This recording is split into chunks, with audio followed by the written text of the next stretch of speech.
بسم الله الرحمن الرحيم اللهم صل على محمد وآل محمد وبارك وسلم عليه رب اشرح لي صدري ويسر لي أمري واحلل عقدة من لساني يفقهوا قولي.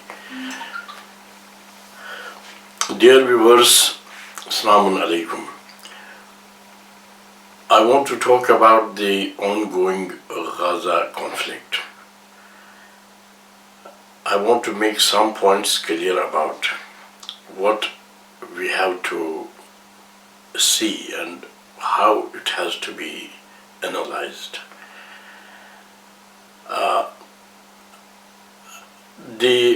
What I want to say here is about when we look at Gaza conflict, the ongoing conflict in Gaza, we have to understand a very basic thing about any conflict in general, and that will apply to Gaza conflict also.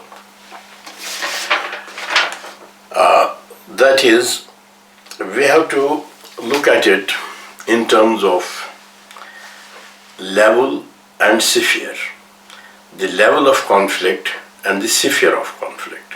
It applies to any conflict. You can analyze any conflict in terms of these two things.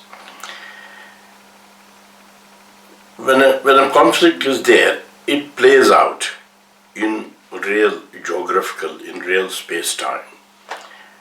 And that determines its geopolitical sphere, in which sphere it is playing out, the actual geography, the geopolitical region where it is playing out. And the other thing is the level.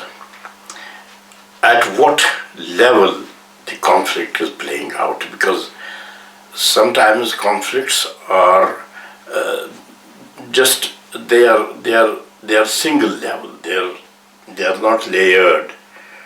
But some conflicts, like the Gaza conflict, it is layered. There are levels, and that we have to see. And with the spheres, yes, with the spheres, you have to the question we have to ask is where it is being played out, and we know that it's in the Gaza Strip. And with the levels, we have to when we analyze a conflict in terms of the levels, we are actually trying to know the meaning of the conflict. It's the meaning, the significance, the consequences. We are actually making a more basic inquiry when we ask about the level of conflict. The level of conflict relates to meaning, the consequences, and it is always the level is linked to sphere. And if a conflict is multi-level, it's one level is played out in one geographical sphere, and its another level might be played out in so many other spheres. So this will become clear as I come to the proper specific case of this Gaza conflict. This will this level and sphere thing, it will become clear. Now, coming to Gaza conflict, it is what is the sphere? The sphere, as I said, it's Gaza. Every one of us sees this, and at that level, it is most visible. Israel against Hamas. It's something like other conflicts. Say, for example, Kashmir. It is India versus Kashmir, and it's being played out there. What India is doing, it is doing in the streets of Kashmir. So it's a very straightforward and very visible theater, the theater of action, the theater of where the war is going on. That theater is very clear. But when we come to the level, Gaza conflict has, let us say, there are two levels. I will call them level 1 and level 2, but level 1 does not mean that is primary level. It's just a convenience label. I am giving it 1 and 2. Level 1 and level 2. The level 1, at level 1, it's a conflict, it's a bilateral conflict. I mean, I was saying when we talk of level, we are talking about meaning. You'll ask me, what is this Gaza conflict? You are asking actually, it's a question about the level, not the sphere, not the place where it is being played out. You are asking about the meaning. You are asking about what of the conflict. So when you ask me what is this Gaza conflict, I will say that at level 1, which I said it's not primary, but just for convenience, at level 1 it's a bilateral conflict. Israel, an occupying force, dealing with the people who are not accepting the occupation and who are resisting. Exactly like Kashmir and India. Kashmir is resisting India's occupation. So there's a bilateral, that conflict between India and Kashmir. It's a straightforward issue there. And in that conflict, when you say what are the aims and objectives, what is Israel seeking, what is Hamas seeking, and Israel is basically seeking, as Israel said, it is seeking liquidation of Hamas. It's saying we have to finish Hamas. Yes, that's what an occupying force does. They seek the liquidation of the resistance. At that level, it's that. But why I'm bringing it up there, and the whole point behind making this vlog is,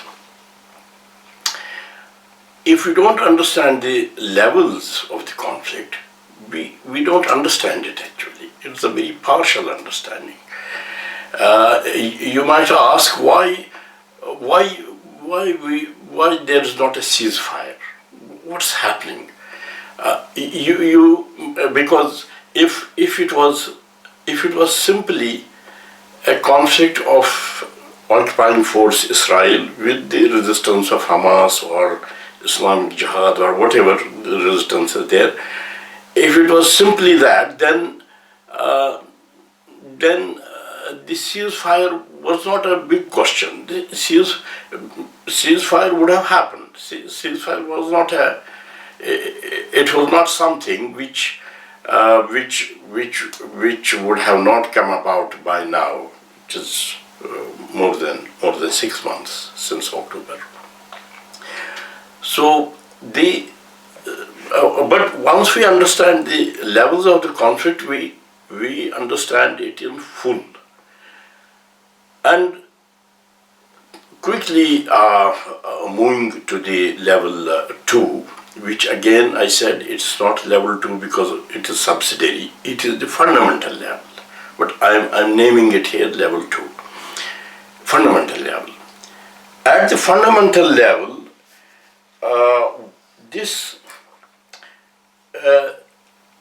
at the fundamental level, you will ask me, what is this conflict?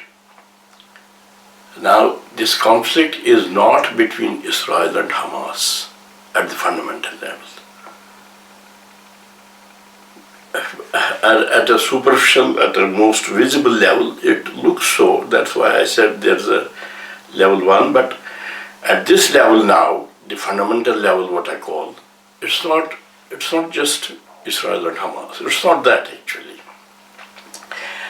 What it is, for that, keeping this vlog as brief as I can, I will say some main things. The first thing to be said here is that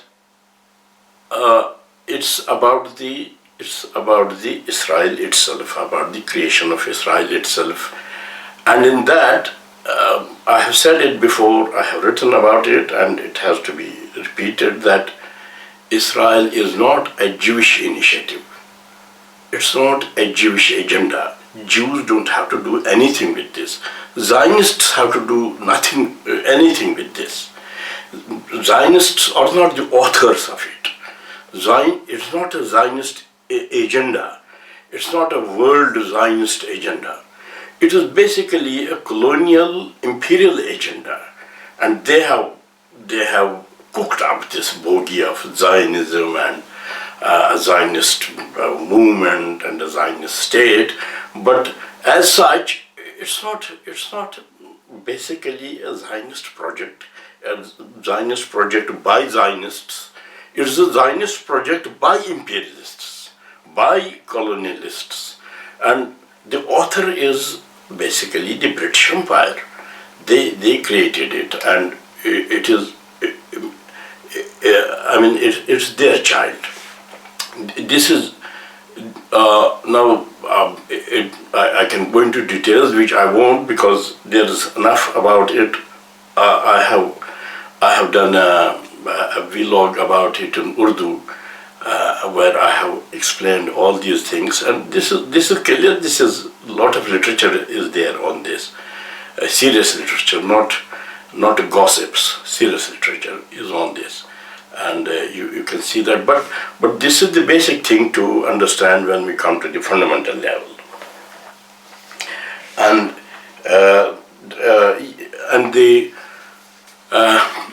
the thing to note, and the thing I must say here is it is an imperial, a colonial project, which was meant to ensure global hegemony of West, which is still there, and it was a part of the project to maintain global hegemony. As such, it's not an idea only. It's not a Zionist organization. It's not a Zionist ideology. It's a state occupying a territory. So as such, it is structurally integrated. Structurally integrated means that the structure of the hegemony is a part of that structure. You can't take it out. It's a part of that structure. It's like, these real estate companies. If they build a housing colony somewhere, and then they build something which is very integral to that housing colony. Say, for example, there's a little stream going on, a water stream, and they build a small bridge over that, so that bridge leads to the colony. Now, that bridge is very integral to that housing colony, and if you are dismantling that bridge, you are dismantling the colony that the real estate company had created in the first place. So this West Asia, Middle East, the Arab world there, whatever you call it, this is the creation of colonial world after Second World War. All these sheikhs, princes, the Saudi kingdom, they are their creation. They have set up a world. They have set up a world, and Israel they have set up as a proper what should I call, a kind of police post there to ensure the hegemony. So Israel is structurally integrated into what they have created. This thing has to be noted. And then As I said, at every level, the conflict plays out in a particular sphere. At this level, which I call level 2, but it is the fundamental level, as I said, at this level, it's not playing out in Gaza only. It's playing out globally. It's not the question of just finishing Hamas at that level, because at every level there are aims and objectives that are being pursued. At this level, the aims and objectives are not simply liquidation of Hamas. It's something else. I'm coming to that. So at this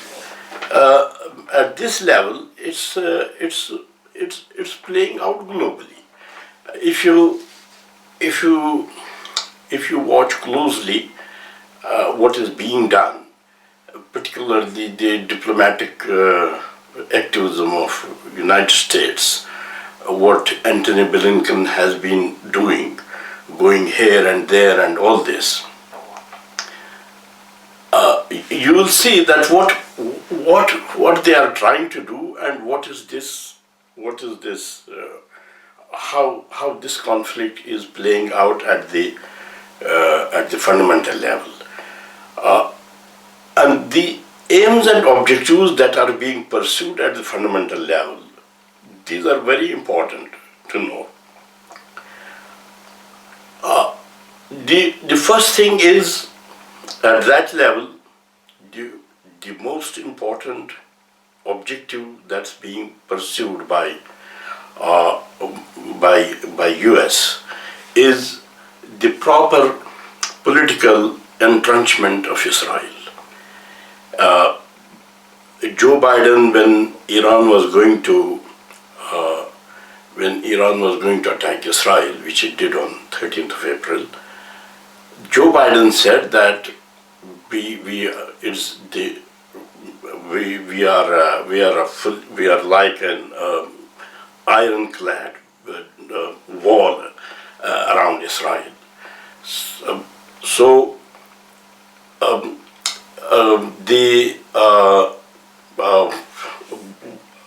Israel has to be there, and it has to be politically properly entrenched in that territory. This is the objective at the fundamental level. And then more than that, I mean, how that will be achieved, that objective.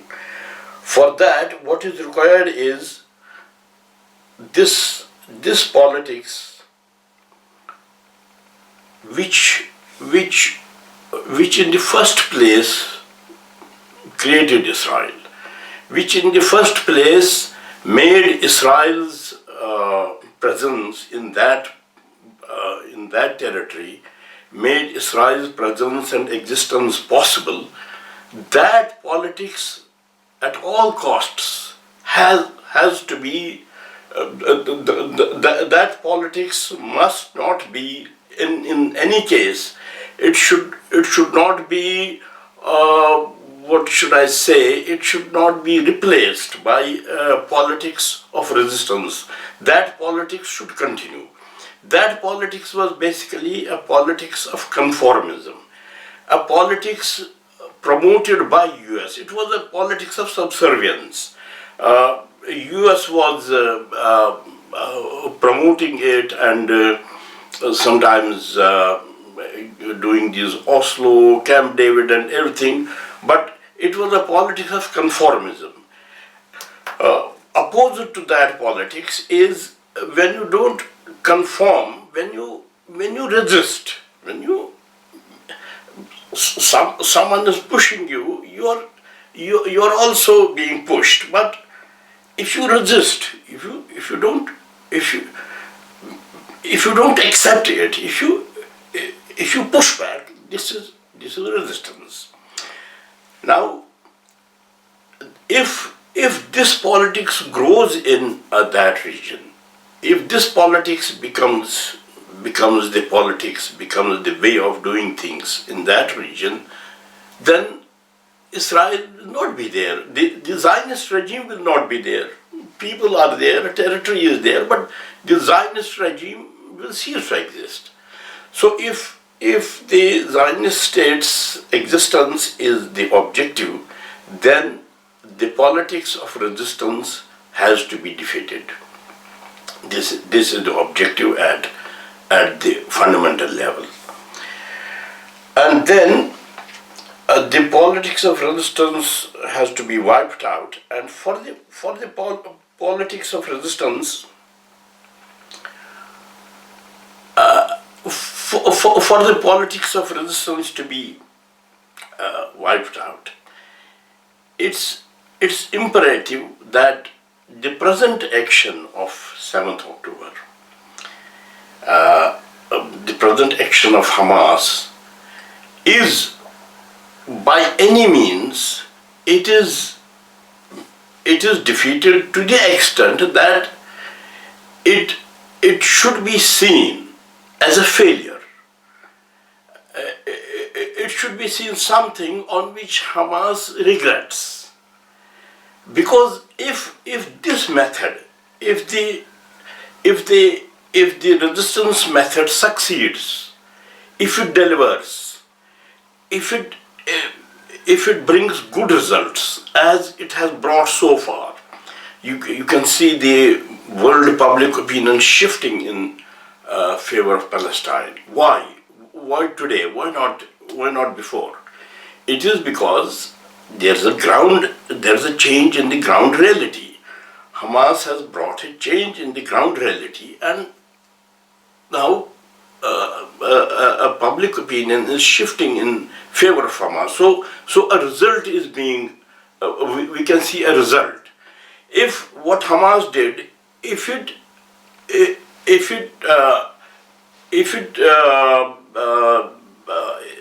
it succeeds, if we see results coming out of it, if we see good results coming out of it, that means it is successful.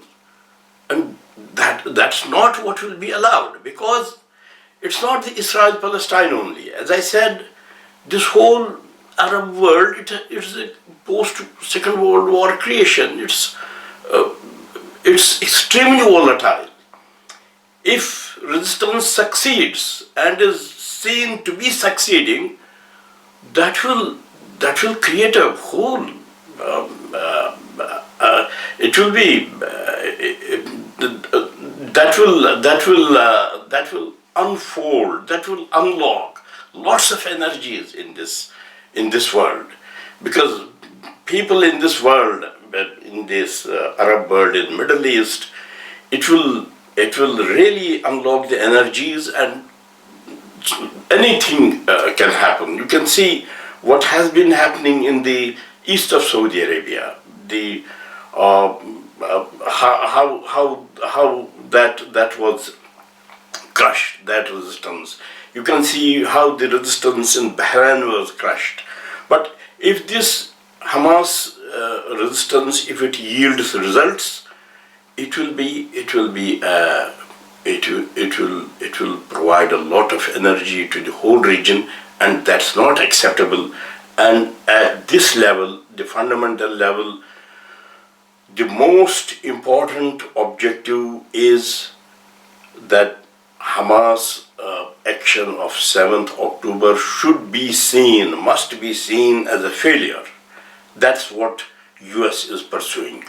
And on top of that, to do this, to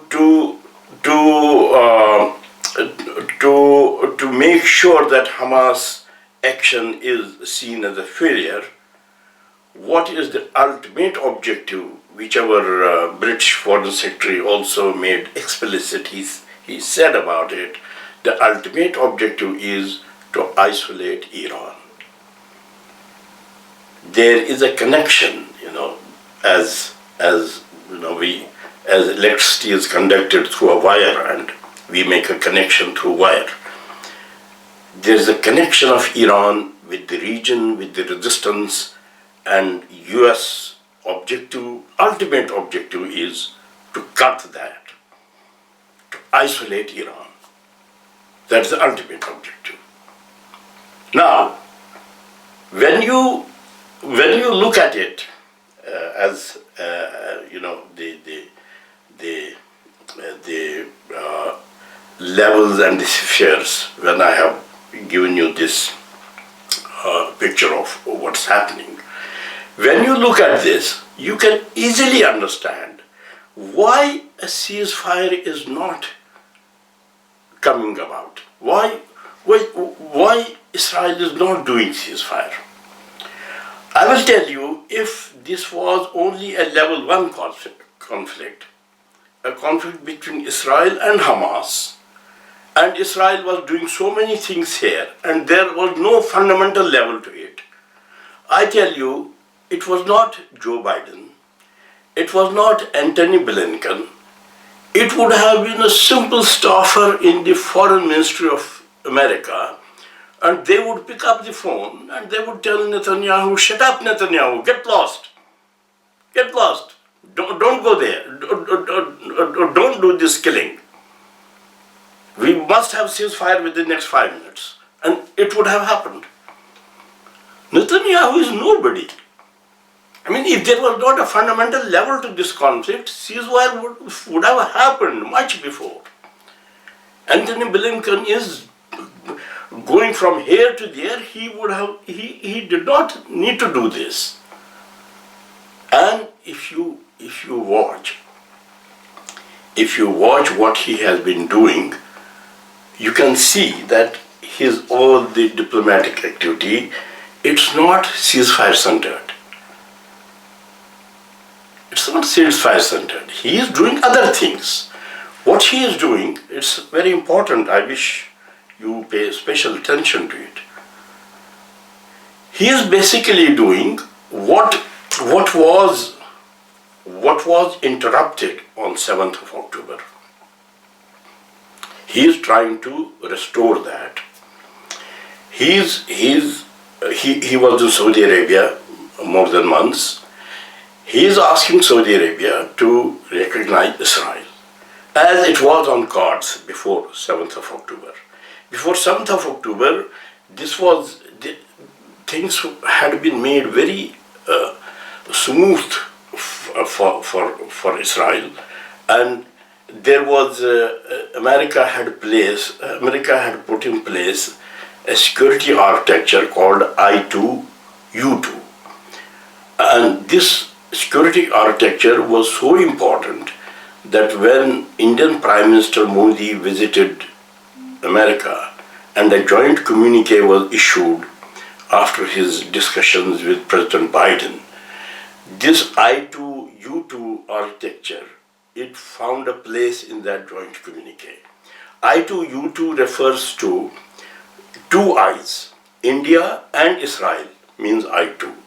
U2 means United States and United Arab Emirates, U2. These four people would have ensured a security architecture for Israel.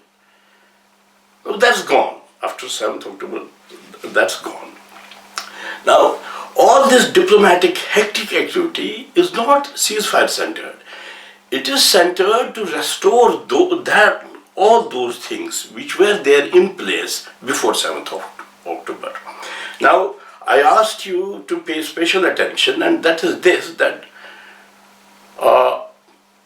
America is providing a security guarantee to Saudi Arabia.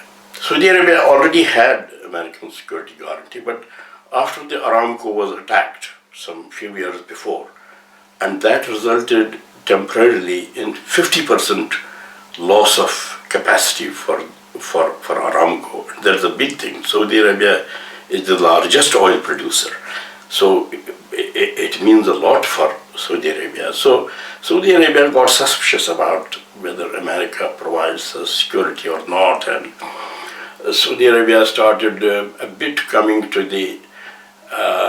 this axis of China, Russia, Iran. This agreement also took place, which was brokered by China Iran, Saudi Arabia, all this. So Saudi Arabia was getting a bit skeptical about the security guarantees of US, but now US is providing Saudi Arabia fresh security guarantee. But with that security guarantee, America is putting the condition that Saudi Arabia uh, has to has to recognize Israel. And about the security guarantee, there is one thing more, again important thing, that America may be thinking that America may not provide a direct security guarantee. Maybe it could be done through Pakistan, because there is something going on between Pakistan and Saudi Arabia. It's very dodgy, very muddy. Uh, they say MBS is visiting Pakistan. Next day they say he is not visiting. But America is welcoming this. Saudi, Pakistan, what's going on. America is welcoming it, and it could be that America may have. America may ask Pakistan to give a security guarantee to Saudi Arabia, because in Pakistan's nuclear bomb, in its nuclear project, it is said that Saudis had invested good money. So I always fear that this bomb. I always fear how it will be used, but that's a different thing. But the apprehension here is, and it's a possibility. It's a possibility that the security guarantee may be given through Pakistan. But I must tell here also that Iran was very. They did something in time. They were very sharp in this. Iranian president visited Pakistan and he met army chief, president, prime minister, all of them. It could have been with this thing in mind, that there may be something with Pakistan and Saudi Arabia about security guarantee. It could have some link with that. I'm not sure, but this is a reasonable guess. So, what I was saying, wrapping it up, what I was saying is that America is not. It's not just saying that a ceasefire should happen. It's again pursuing its own agenda of the political entrenchment of Israel. Once things are okay with that, once Saudi Arabia, once all what is required, once things are done regarding that, once that is, whatever is needed for that is done, then we will see that Israel says, okay, ceasefire. Ceasefire will come about as a result of something happening at the fundamental level. It will not be that now. Let's consider, for example, if a ceasefire happens, then what? Then what has Israel achieved and what has Hamas achieved? Hamas, if ceasefire happens, Hamas has not achieved ceasefire. It's not an achievement. So, at the fundamental level, I'm saying that both the sides, the side of resistance and America on the other side, they are pursuing the objectives at the fundamental level, and that is creating a delay or whatever this ceasefire. We are wondering why ceasefire is not happening or this, but that is because it's not simply ceasefire. It's not simply Israel-Hamas. There are layers, there are levels of this conflict. And as I said, at the level one, at the um, uh, at the at the level of Israel as occupier force and Palestine. It's playing out in the lands of Palestine, in Gaza and others there. But at the fundamental level, it is playing out globally. Arab world, Turkey, it's so many of these things, and a lot is happening there. So that is what I wanted to say, and uh, so that is the it's not ceasefire focused. Yes. So that's what I wanted to say, and I hope it gives you a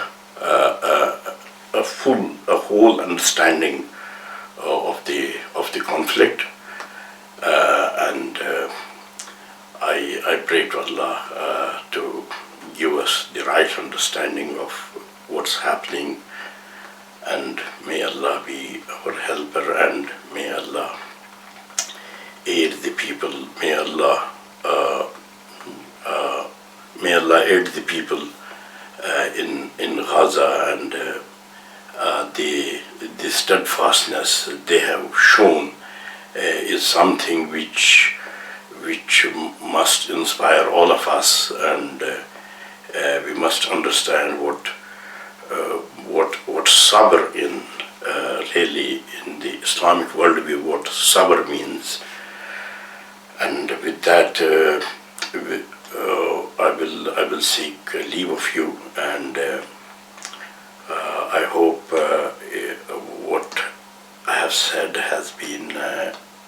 I tried to say it very clearly, and I hope it has been clear to you.